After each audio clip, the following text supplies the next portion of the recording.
Alright, hello everyone, we're back. This is part 2 of Ask the King, episode 55. If you did not see part 1 yet, I highly recommend you check that out first, as I answered a ton of questions, and they were some pretty good ones. So,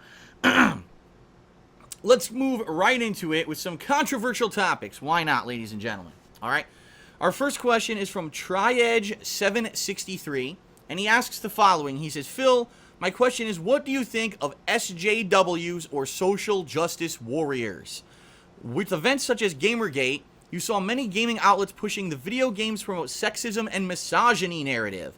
Now we know that that's bullshit, and we see these social justice warriors who fight for the betterment of mankind, when in reality they're just liberal extremists who complain over the most trivial things.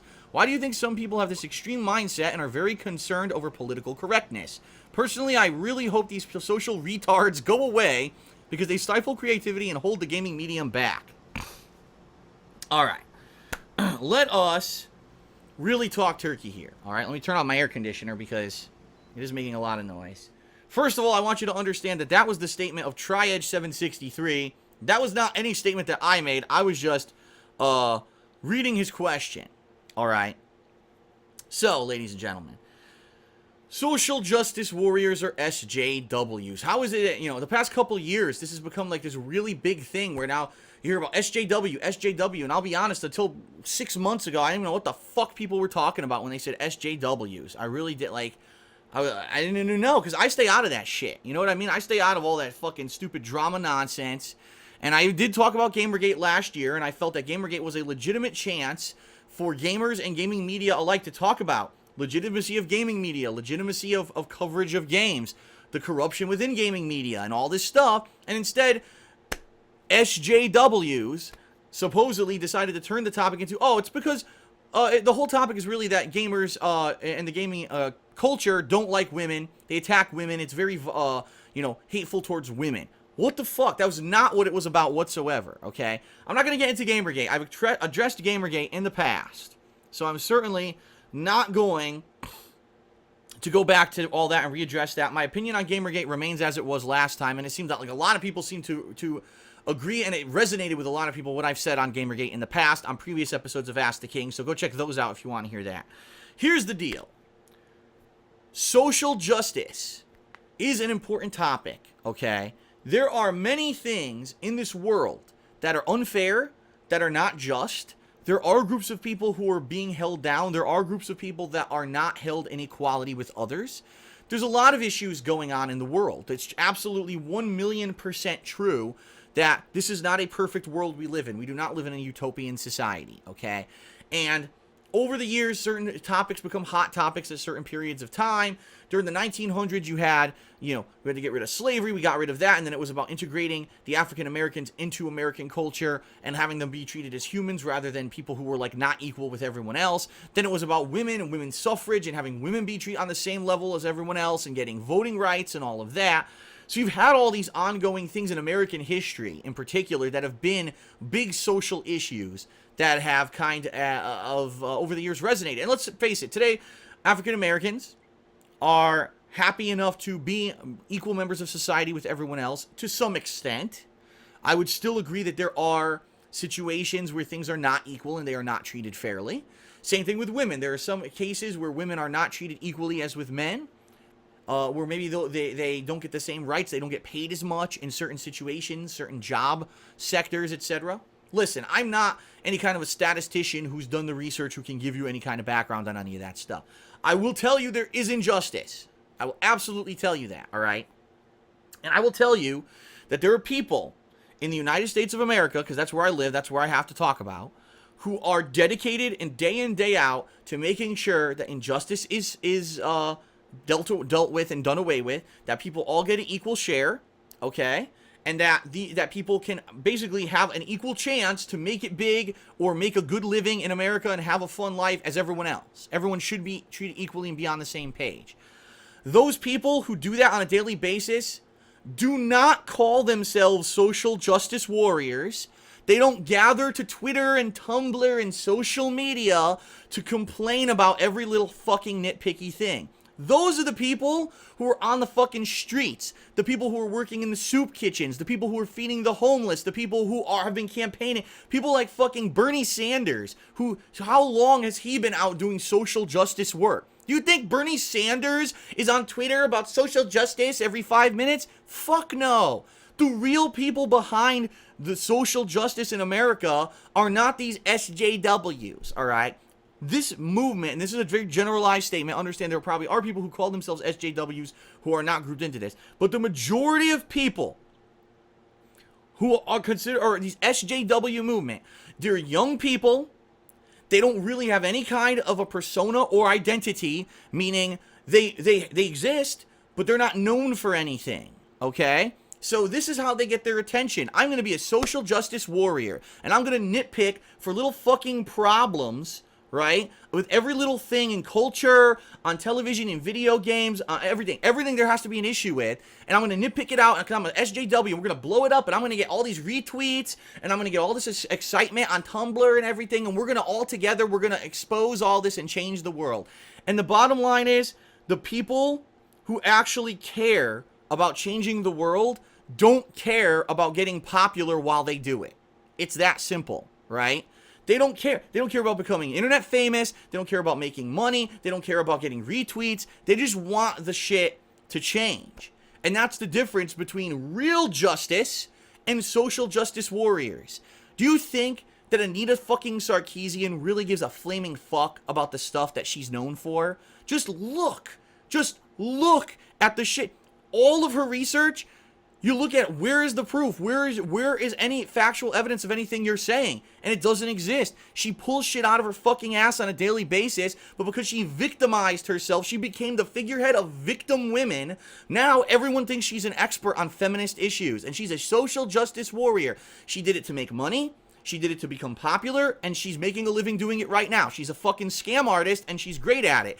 And the people who actually believe that she has anything valid to say are so fucking sheepish that they don't do 5 seconds of research themselves to realize what a fake fucking person she is. She's like the figurehead. Everyone saw, oh, well, if she can do it, we can do it too. We want to be part of this movement of basically complain about everything, actually get nothing done, but get well known and popular for it, and have all this popularity on the internet, because really in real life, we're not popular. We're not known for anything. We're not renowned. We don't actually have anything to add to a fucking valid society. We have no fucking skills or anything that we can do. So let's just fucking complain about everything on the internet all the time and be an SJW. It's a fucking joke. That's my opinion. Because the bottom line is, yeah, if you actually have issue with things going on, you'll go do something about them. You don't sit on Twitter all day tweeting on your phone about it. You know what I mean? There's people who are out there right now helping the homeless. Those are the real fucking social justice warriors. Do you think that they're fucking taking selfies while they feed a sandwich to the guy on the corner who's starving? No! Because it's not, charity is not about popularity. Charity is not about you becoming popular or rich or famous or well-known and getting retweets and all this or getting attention. Charity is about helping others, period. And the social justice warrior movement is not about that. It's about them, through their bullshit, making so much drama that they get attention and they become well-known and get all this shit. It's a fucking joke. And to anyone who actually cares about charity, it makes you sick in your pit of your stomach, you know? And I've said this before, and I'll say it again as well. A lot of people criticize me and say, Phil, you don't do charity streams, and you don't do all that. I do charity, but I do it in my own way, and I do it out of the public eye. Because I believe that charity is to be done to help people, and it shouldn't be something that you get any kind of attention or a positive spin or popularity out of, you know? And last year I took a lot of shit when I didn't do that ice bucket challenge, and I basically said, anyone who does it, sure, maybe you're doing a good thing, but let's face it, you're doing it for attention too. And I still believe that whole movement was a viral movement about getting attention and not really about helping anyone with charity. Because the bottom line is, what did it do? Really, what did it fucking do? You know, versus people who are out there day in, day out on the fucking streets helping people.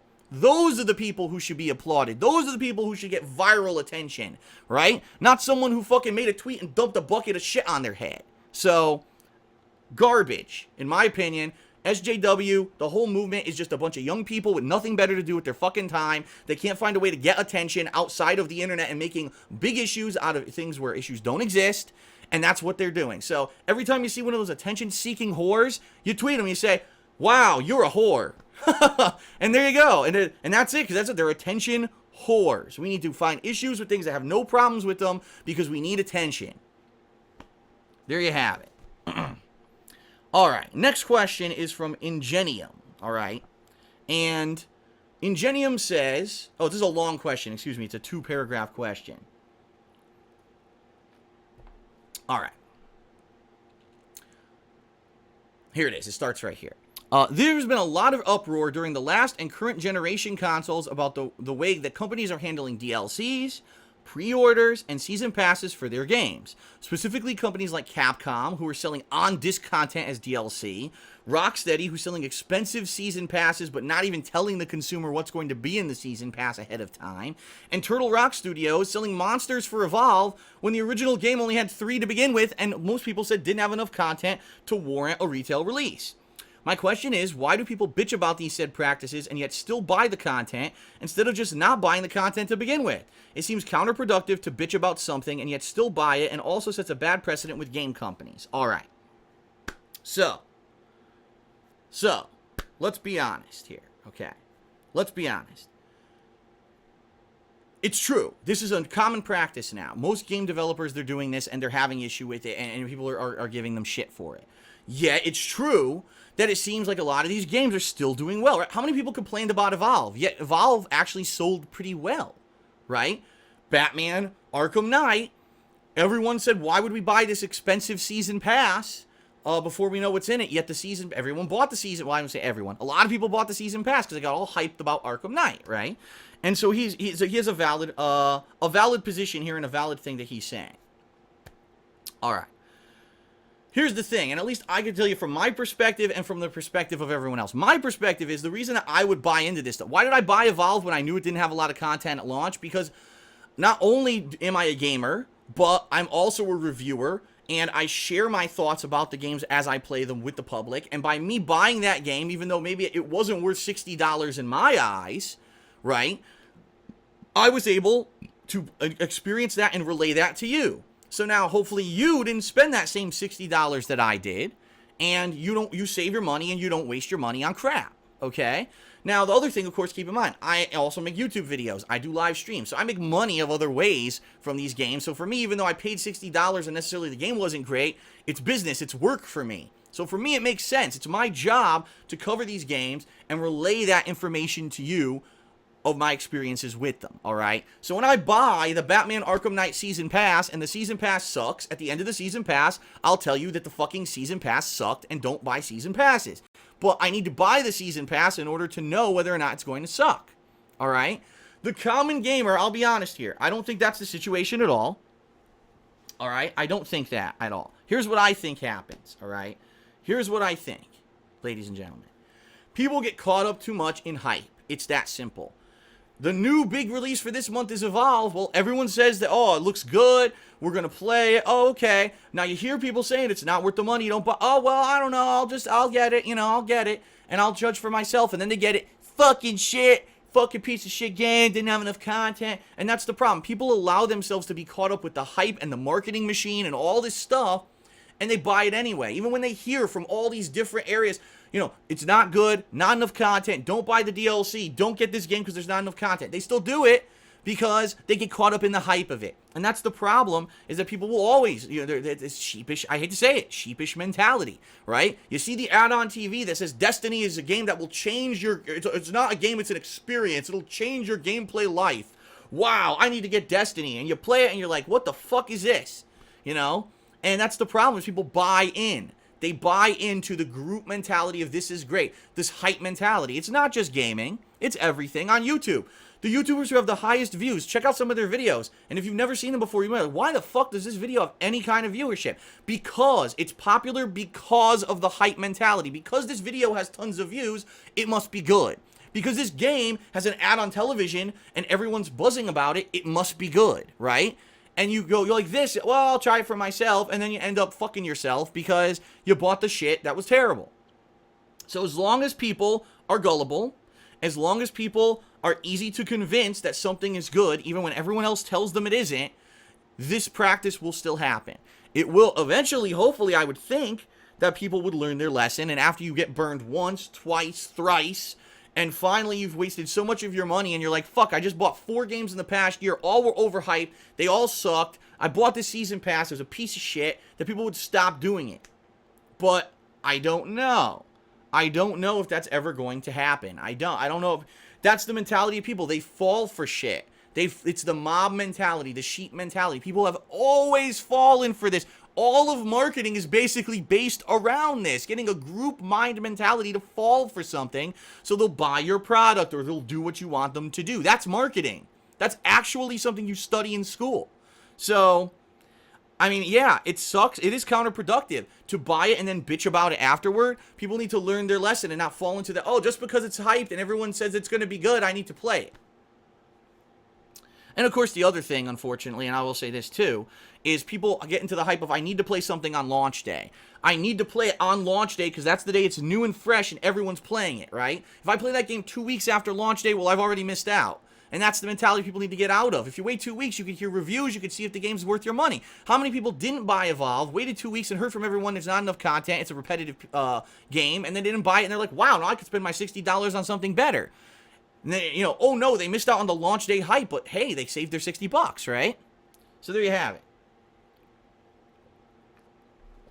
Okay. Next question is from Omega Weapon X, and he says, it's 2 quick questions. He says, do you know if that views on your videos from the PlayStation 3 YouTube app count towards your profitable views? Ads do appear in the video, so I'm assuming and hope that they do, but I'm not sure. I remember you saying one time that if someone watched your videos on a mobile device, they don't count towards generating revenue for you. Listen, things have changed a lot over the past several years. If you haven't noticed, they've done research and found out more people now are watching YouTube videos on mobile devices like their iPhone or iPad or other, smart device, or on an app than they actually watch just on the website on a PC anymore. That's the God's honest truth. They've done the research. They found out more people are doing that. So yeah, if you watch these videos, now they have ads running on them and all that is implemented. I would have to think that I'm getting credit for it. The bottom line is there's no way to know. There's absolutely no way for me to look and say, oh, I got credit for this view, but not this view. YouTube doesn't break it down like that. So without that data, I can't answer your question. What I can tell you is this. The bottom line is it's not like it used to be. I used to be so worried that I wasn't making money on a view or whatever. I don't care anymore. If people watch my content, that's enough for me, because if you watch it, ultimately people will hear, oh, it's fun, and more people will watch it. And regardless if your view counted or not, if more people are watching, right, then I'm going to get more general views and hopefully I'll make more money anyway. You know what I mean? So I could care less how you watch my content, all right? Whether you're watching it on a mobile device, you're watching it on your television, you're watching it on your game console, you're watching it on a fucking PC or a laptop, whatever. I'm pretty sure I'm getting credit. If I'm not a big of a deal. I'm just happy that people are still watching my content in 2015 and enjoying it. That's ultimately the thing for me, that I can keep my business going. Then, oh no, I got cheated out of a few views because it didn't count on the PlayStation 3 app or whatever. Not a big deal in my opinion, okay?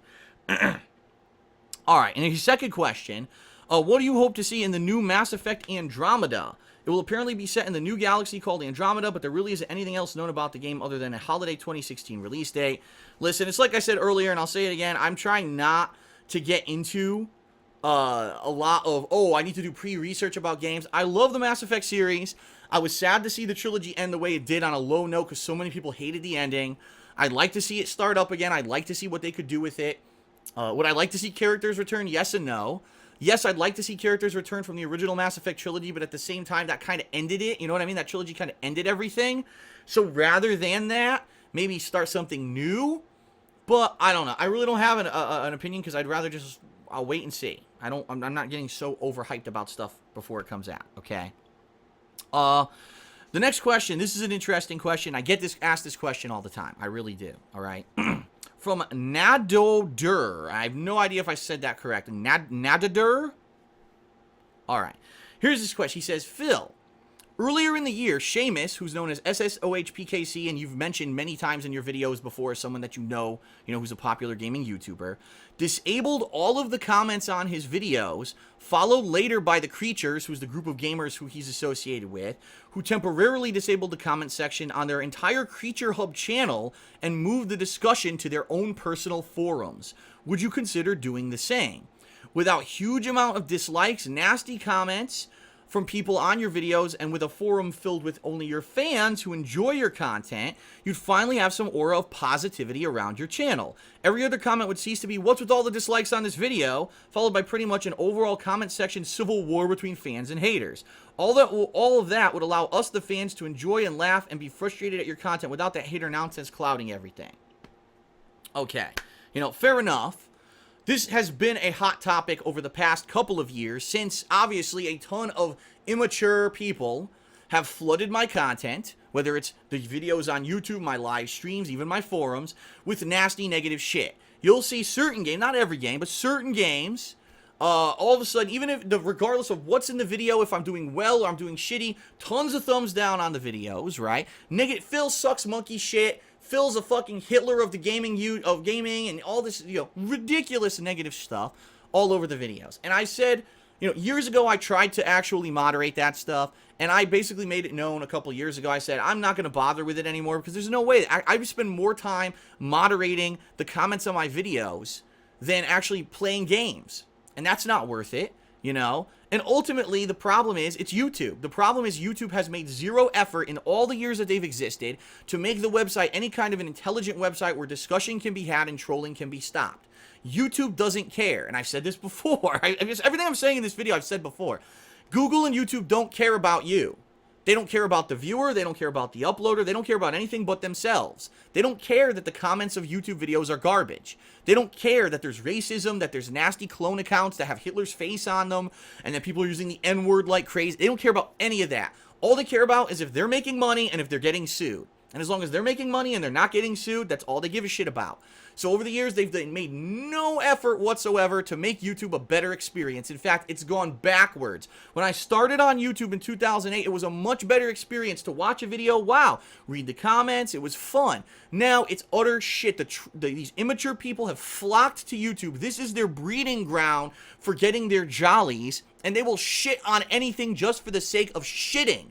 Just to throw their shit. It doesn't even matter if it's shit worthy or not. They will shit.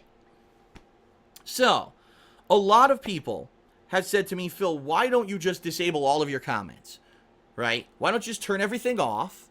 And you don't have to worry. And who cares about thumbs up or thumbs down? Disable those. And put out your videos. Then people don't have to worry about that anymore. Right? And this guy is making an interesting case. He's saying, why don't you do what Seamus and the Creatures did, and why don't you make it, if you want to discuss these videos, come to my forums, alright? It's an interesting premise, it certainly is, alright? But, there's a few reasons why I probably wouldn't do that, okay? Number one, okay, YouTube is the hub of everything. And I just want people to understand that. Regardless of the fact that I have a website here, and I'm on Twitter here, and I have an Instagram here, and I do things here and here, YouTube is the end-all and be-all of my business. If YouTube went out of business, I would have to find another way to make money. Because YouTube is my business. That is the core. That is where people know to find me, my live streams, my on-demand videos, everything. YouTube. Alright?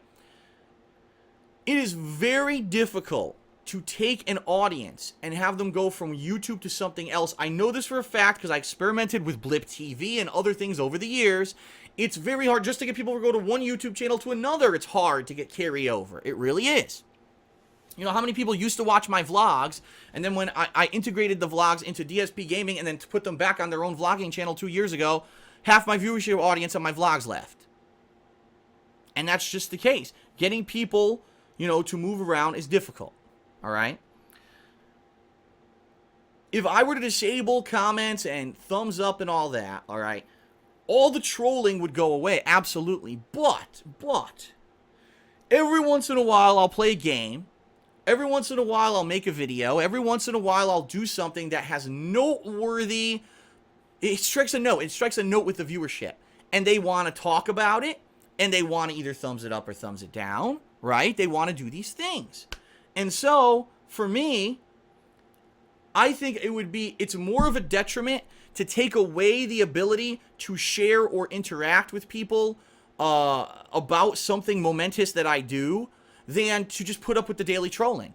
Because let's face it, I've now for over 2 years, it's been, 2012 when the first This Is How You Don't Play video was made, so 3 years now, I've had it, I'm still here, I'm still able to make money, this is still my full-time business, so all the years of trolling, all the shit they've tried to do to me was unsuccessful. I'm still fucking here, and I'm still enjoying what I'm doing on a daily basis, and I'm still able to do it, right? So, what really is hurt by having that stupid trolling shit happen every once in a while? Not that much, right? Number 2, if I were to turn off everything on YouTube and say, go to the website, now we're talking, now I'd have to get way more forum moderators. I'd have to find a way to run the forums a lot better. Because I'll be honest, the forums are there, and people who want to chat on them do, and I use them for things like questions for Ask the King and polls and stuff like that. But ultimately, it's not something that I'm using on a daily basis, and it's not something that, is integral to my business. Even if the forums went away, I could exist, right? If I made it that all discussion about me were to be on the forums, now all the trolling from YouTube is now going to spill over to the forums. So now you got to put all these safeguards in place. You got to have a double, triple moderation staff. We're happy right now with how the forums are. And even though there's not a lot of people, I'll be honest, there's not a lot of people who chat regularly on thekingofhate.com. But those that do enjoy it, and it doesn't have to take a lot of time and effort and money and getting all these people. And it's the other thing, reliant on other people. Now I have to be reliant on tons of other people again. And what's to say that someone doesn't change their opinion of me and decide, this is what happened last year. Someone decides to destroy the whole fucking website for selfish reasons, right? And it wasn't worth it. And ultimately, I'd rather have it that my main focus of my business is YouTube, not YouTube and the forums and this and that. And it's just too much. If I were more than one person, maybe I could do it. But I can't. You got Seamus and the Creatures. They're a group of people who all work together and help each other. I'm a one-man show and always have been. There's no way that I could do the forums by myself. I can manage YouTube myself. I can't do the forums and everything by myself too. You know what I mean? So, quite honestly, it is what it is. And I'm okay. People are going to troll no matter what. People are going to thumbs down and they're going to fucking say nasty shit. And, go ahead, because for 3 years you've tried, and you've certainly, I'm still here. You haven't fucking gotten me off the internet. I'm not going anywhere. All that trolling's for nothing. All you do is wasting your own fucking time. And I like it. Like I said, when I make a video, every once in a while, it has something important to say, and it really strikes a chord with my viewership, that people are able to comment on it and share that. I like that. So, therefore, there you have it. That's why I'm not going to do what Seamus and the Creatures did. Okay? All right, one more question. And then I'm going to take a break, and we're going to come back with the final part of Ask the King, okay? So one more question. This one is from... Oh, this is a long one. His name is One, okay? All right, he says, Phil, do you actually like your job? Honestly, at first, when I was younger and I used to watch you on YouTube, it seemed like your job was quite fun. Now, though, after working in the world and having physical interactions with other human beings, it seems like your job might be immensely boring. Being inside for more than 8 hours a day, playing video games, I'd be bored out of my mind. Along with how unsteady that your pay is. I mean, I couldn't even live my life knowing that if I got 3 copyright strikes, I could be unemployed overnight. It sounds like the cons outweigh the pros in this situation. So I'll add another question here. If somehow during your days in the workforce when you were laid off, you were offered another job with enough stable income and insurance to fix your back, along with the ability to possibly maybe even move to Seattle in the future and still be in the workforce due to maybe like a job transfer, would you take that scenario? Wow. Seriously, like every couple of years or every year, someone asks me this question, and I do answer it because I think my answer has evolved over the years. When I first started doing this as a job, I was forced into it. This actually wasn't a job I chose. I had this stable office job, right? And I had the 9-to-5 job. I had health insurance that was really good. It paid for almost everything. And supposed job security. And I didn't have to worry that if I was going to be able to pay my bills the next month or whatever, right? And so it was a lot different experience. Then I got laid off out of nowhere, and I said, well, I have nothing to fall back on. The job sector's terrible, so I'm going to have to try to do YouTube full time. And just by chance, it worked. So I'm a lucky son of a bitch. I really am, okay? And if you remember, when I was asked this question at first, back in 2010, I answered no. I would keep my office job. It's stable, and I would do the YouTube on the side. That was my answer. I would rather keep the office job, and I would do YouTube on the side. Then, I started making money doing YouTube, decent money, and I would change my tune. I was like, no, I'd rather do YouTube. Then, years later, so now we're talking probably around 2012, 2013, I would say, well, it's a combination. Yeah, it's nice to have the stability of the office job, but I love being my own boss, right? So ultimately now in 2015, here's what I got to tell you. I've been through the ringer now. I've been doing YouTube since 2008, doing it for a job since early 2011. So 4 years of doing this, you know what I mean? I definitely have seen the ups and downs of what it is to do this as a job, okay? And there's some things that I've completely lost because of this job. Privacy. Right now, my internet, most of my basic information is public on the internet. Yeah, people have doxed me, right? People have swatted me. People have DDoS attacked me. And I have to be careful because I realize that if I make one wrong move, there will be people who, for just stupid-ass malicious reasons that are so fucking sociopathic and nonsensical, they're going to get me, right? So that's, when I was anonymous, I was an anonymous guy with an office job. I didn't have to worry about that. I didn't worry that there were people out to get me or anything like that. And actually, doing this kind of job kind of could sometimes create paranoia in a lot of ways. You have to be suspect. If you run into someone who recognizes you on the street, are they going to say hello and shake your hand, or are they going to try to punch you? I don't know. If people are going to fucking swat me, they might try to punch me. You know what I mean? So there's a lot of things that come into play here. Let's face it. Yeah, this job is unstable. It's like I just said about 5 minutes ago. If YouTube closed down, I'm fucked. If YouTube closes down overnight, I have no income stream whatsoever. Zero. And I would have to find another way to try to make money so that I could pay my bills and I don't lose my house. Now, YouTube is a giant enough behemoth with so much money behind it with Google. Chances are they're not going to go away overnight. Or if they did, if we saw that, oh no, YouTube is dying, I'd look for another way, another media to share my thoughts and views and make videos and do this kind of stuff regardless. But yeah, it's unsteady. And who's to say that 1 month I get a ton of views and the next month YouTube makes a change that fucks with the views and my views tank and now I make no money, right? It's very uncertain. It really is uncertain. Absolutely 100% uncertain thing. I agree. I 100% acknowledge that and I understand that. I really do. Okay? But on the flip side, the positives. Number one, I get to play games for a living. I get to experience the best video games and the worst video games every single year. I get to have a public voice with tens of thousands of people on the internet who want to hear what I have to say about games, about life, about everything. And I got this really awesome life experience. I own this awesome house in Seattle because I put up with the bullshit, right? And, to some extent, he says, well, what if you could just transfer from that office job and live in Seattle? I wouldn't have afforded this place on the salary I was making. Fuck no, I could. That salary that I was making was okay. It was probably middle of the road. Very middle class. But I wouldn't have been able to have a condo in Connecticut and this house in Seattle on what I was making. No fucking way. And even though right now I certainly don't make anywhere near now as much money as I was making, say, 2011, 2012, at least I'm making a decent amount where I could pay the bills, and I am trying to pay off this moving debt. Once the moving debt's gone, I'll be in a much better position, certainly. But I love the fact that I am my own boss. I make my own schedule on the fly. I could get sick and I don't have to worry about, oh no, I'm sick, so now I'm going to get fired. No, I'm sick. I take a few days off to get better. I come back full speed ahead and I'm back to work as normal. I work from home. I don't have to leave the house and drive and do a horrible commute. I've been in jobs where I had to do terrible commutes, 2-hour commutes each way each morning in fucking burning sun and snow and shit.